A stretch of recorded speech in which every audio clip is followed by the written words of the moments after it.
Et bonjour les amis, je voulais vous faire une petite vidéo aujourd'hui. Je crois que je la posterai certainement dimanche, ce dimanche.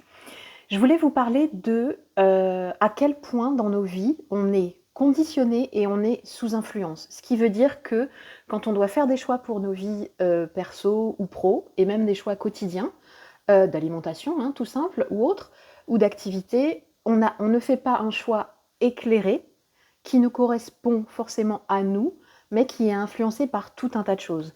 Alors quand c'est juste ce que tu vas manger à midi, bah c'est ok, hein. Mais si c'est un choix de vie important comme est-ce que je veux faire des enfants, est-ce que je quitte cette boîte et qu'est-ce que je veux faire comme autre activité, est-ce que je me lance à mon compte, ou juste en ce moment on est en juin, hein, quelle étude supérieure je vais choisir si j'ai plusieurs choix possibles. Donc on va aborder tout ça aujourd'hui et surtout reste à la fin puisque je t'apporterai des pistes et des questions à te poser pour voir comment tu peux un petit peu te libérer de tout ce conditionnement, de toutes ces influences et puis pouvoir faire des choix plus éclairés dans ta vie. Je me présente, je m'appelle Ludivine Albert, je suis coach en développement personnel et professionnel. J'accompagne les transitions de vie et surtout comme outil avec les neurosciences, un petit peu d'énergétique et ma vision, mon énergie, voilà. Alors, tu trouveras, si tu souhaites être accompagné par moi, tu trouveras dans la description tous les endroits par lesquels tu peux me contacter. Et donc, n'hésite pas. Comme d'habitude, vous me voyez regarder sur le côté parce que j'ai ma petite fiche, hein. Comme parfois j'ai des problèmes d'attention ou de mémorisation, ça me permet de rester très focus et de vous faire un propos très pertinent dans une durée pertinente aussi. On essaie ça. Alors, dans nos vies, on est de toute façon tous un peu conditionnés et influencés. Déjà, le pays dans lequel tu es né n'a pas la même culture.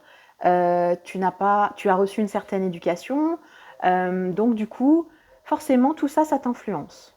Ton éducation, la société, aussi bien ta religion ou ta spiritualité, ta famille, ton conjoint ou tes amis. Tout ça, bah, c'est normal en fait, chacun a son positionnement et ça t'amène parfois à être conditionné et influencé dans tes choix.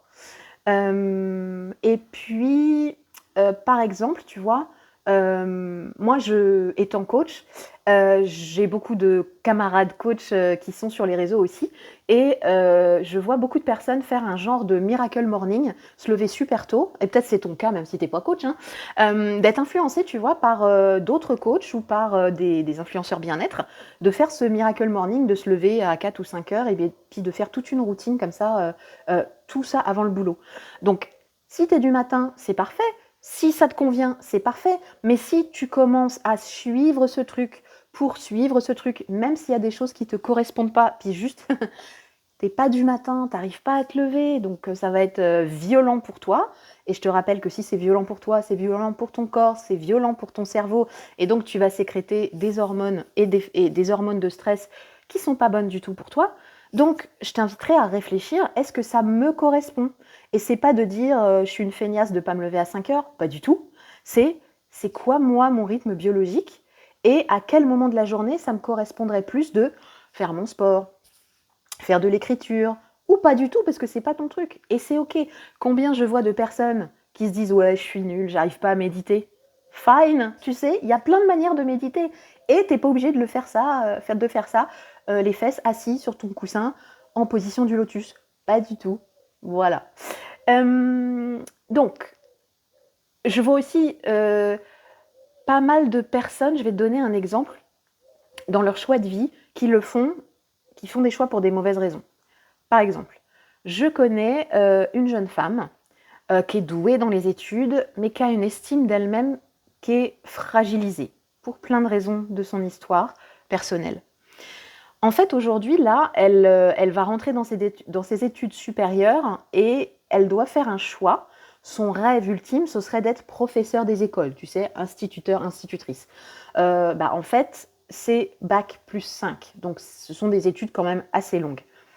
Et en fait, comme elle a une estime d'elle-même qui est affaiblie, alors qu'elle en a les capacités intellectuelles, l'application, etc., et ben en fait, elle est en train de bifurquer et comme elle souhaite bosser avec les enfants, elle est plutôt en train de bifurquer et de s'orienter vers, par exemple, animatrice en crèche ou de passer le BAFA pour être animateur en colonie de vacances ou chez les scouts, par exemple. C'est super, si tu veux, parce qu'elle est dans le domaine qu'elle veut, elle accompagne les enfants ou les jeunes, mais en fait, comme elle ne se sent pas capable ou qu'elle ne se voit pas aller à bac+5 parce que c'est trop long, elle va se trouver plein d'excuses pour pas le faire. Comme par exemple, bah oui, mais pendant 5 ans, comment je fais pour vivre? Est-ce que ça veut dire que je dois toujours vivre chez mes parents puisque je serai toujours étudiante dans 5 ans? Bah, tu vois, ça et toutes ces croyances, ça lui a même empêché d'aller voir que ce cursus de professeur des écoles, à partir de la licence ou à partir du bac+2, bac+3, tu peux le faire en alternance. Donc, tu peux travailler, étudier, être payé et commencer à gagner un petit peu ta vie. Tu vois? Donc, j'ai par exemple une coachée, c'est un de ses objectifs de coaching, de concrétiser un projet professionnel d'ici, on va dire, rentrée fin d'année, fin de cette année. Et du coup, là, elle est en train de regarder 2 écoles différentes et puis elle me fait son petit compte rendu sur WhatsApp. Et en fait, ce que je constate, c'est que, alors évidemment que je vais lui poser plein de questions pour interroger son choix, et puis surtout qu'elle fasse un choix éclairé. Parce qu'il y a une école qui est courte, pas chère, facile, et où elle va étudier un truc qui lui plaît de ouf. Et il y a une école plus longue, un petit peu plus chère, où il y a des matières où elle n'est pas à 100% à fond dedans. Et en plus, voilà, la communication avec cette école n'est pas très fluide. Donc tu vois, moi je vais lui poser plein de questions. Pour quelles raisons, voilà, tu choisis ça ou ça? Est-ce que tu crois que ça serait pas intéressant aussi pour toi, ton cursus, ton projet, par rapport à ce qu'on a déjà discuté? Tu vois, je vais pas l'orienter, c'est pas moi qui vais faire le choix pour elle d'une école ou d'une autre, parce que je suis coach, donc je ne veux pas les choses à ta place ou à la place de mes coachés. Non, c'est mon job, ça va être de lui poser les questions pour qu'elle se pose les bonnes questions et que par elle-même, sans l'influence de personne, ni de ce qu'elle croit vrai sur elle, elle puisse se poser les bonnes questions et avoir des réponses justes pour elle et les plus impartiales possibles pour faire un choix éclairé dans le choix de cette école. Donc, est-ce que c'est simple de faire ça? Oui. Est-ce que c'est facile de faire ce type de choix? Non. Parce que tu peux justement t'opposer aussi à ce que souhaite ta famille pour toi, ce qu'on a toujours espéré pour toi, ce que tu crois qu'est bien, tu vois, selon ta définition du succès. Est-ce que tu veux faire 5 cas par mois, avoir une super voiture, la super maison, habiter à Dubaï? J'en sais rien. Si c'est ta notion du succès, bah, tu vas mettre les choses en place pour y accéder. Mais si tu te fais influencer par les autres et que tu crois que c'est ça qu'il faut faire, là, ça va être compliqué parce que, tu vois, il va y avoir une dissonance entre ton moi profond, ce dont il a envie, et puis les influences dont tu es bombardé, en fait, à chaque fois. Souvent, moi, je dis, ma définition du luxe, c'est un chalet dans la nature au milieu de rien, ou une maison au milieu de rien. Voilà, c'est comme ça. Et par ailleurs, j'adore les jolies voitures et les voitures qui avancent vite, quoi. Parce que bah, ça fait partie de ma culture. On a une culture automobile dans la famille, tu vois, c'est aussi une influence, mais je l'ai fait mienne. C'est-à-dire que peut-être que j'aurai une voiture comme ça dans l'avenir, j'en sais rien. Est-ce que ça correspondra toujours à mes choix de vie dans 5 ans? J'en sais rien aussi, mais tu sais, c'est ça aussi. Suivant ce que tu vis, suivant tes phases de vie, c'est ok de changer tes choix et c'est ok de changer la vie, hein, parce que voilà, on fait nos mises à jour au fur et à mesure de nos vies. Je n'ai pas fait les mêmes choix à 20 ans, à 30 ans que maintenant là dans ma quarantaine et j'imagine que ce sera encore différent dans ma cinquantaine. Voilà, et c'est ok. Je viens de faire tomber une lampe, tout va bien. Et je ne vais pas couper la vidéo puisque je ne sais pas faire de montage. Mais je suis en train d'apprendre. Qu'est-ce que je disais? Tu vois, là, ça vient de me perturber. Allez, je reprends mon papier, je respire et je reprends ce que je souhaitais dire. Alors oui, aussi, si tu es jeune et que tu souhaites effectivement faire un certain type d'études, peut-être que c'est compliqué pour toi parce que tu as l'impression que tu vas t'opposer au choix de tes parents.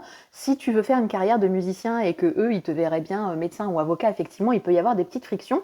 Mais tu sais, je crois que Les parents, ils aiment profondément leur enfant et ils veulent juste un truc, c'est leur bien. Mais aussi, ils sont un peu effrayés parfois parce que, ben, la vie est dure, la vie est chère, donc la vie un peu bohème comme ça d'un musicien, c'est l'image très, je bug. Tu vois, c'est l'image caricaturale, voilà, qu'on a. Ça peut être un peu précaire. Mais ça encore, ça peut être des idées reçues parce qu'on voit bien qu'il y a des musiciens qui vivent très bien de leur art. Voilà. Alors que, bah, avocat et médecin, tu comprends, il y a gros salaire, grosses études, sécurité, etc. Ce qui peut être tout à fait faux. Bon, bah, peut-être que là, tu as besoin un peu de confronter un petit peu ton point de vue avec celui de tes parents et c'est pas toujours facile. Donc je t'envoie beaucoup de bonnes ondes et beaucoup d'amour pour ça parce que c'est important de le faire en douceur. Ça sert à rien tout péter dans la baraque et faire la révolution. Mais tu vois, c'est important aussi à un certain moment de te dire ok, je reconnais tout ce que j'ai reçu de bon de mes parents et il y a des choses que je vais quand même laisser de côté parce que c'est ma vie, c'est pas la leur que je vais faire et ce sont pas leurs choix que je veux faire. D'ailleurs, il y a une influenceuse euh, de crypto-monnaie, tout ça, que je suis, que j'adore. Et elle dit, bah écoute-moi, tu fais aujourd'hui le métier de rêve de tes parents, oh bah t'es mal barré, hein. Ça veut dire quoi? Ça veut dire que peut-être tu t'es pas détaché de cette loyauté-là, et c'est ok, on en est là où on en est, et que du coup t'as pas osé vraiment être toi. Voilà, c'est tout. C'est pas grave, c'est pas dramatique. Tu peux toujours changer la trajectoire de tout ça. Donc l'idée, c'est effectivement de passer par la phase d'individuation, comme disait Carl Jung, c'est-à-dire devenir toi-même et faire tes propres choix.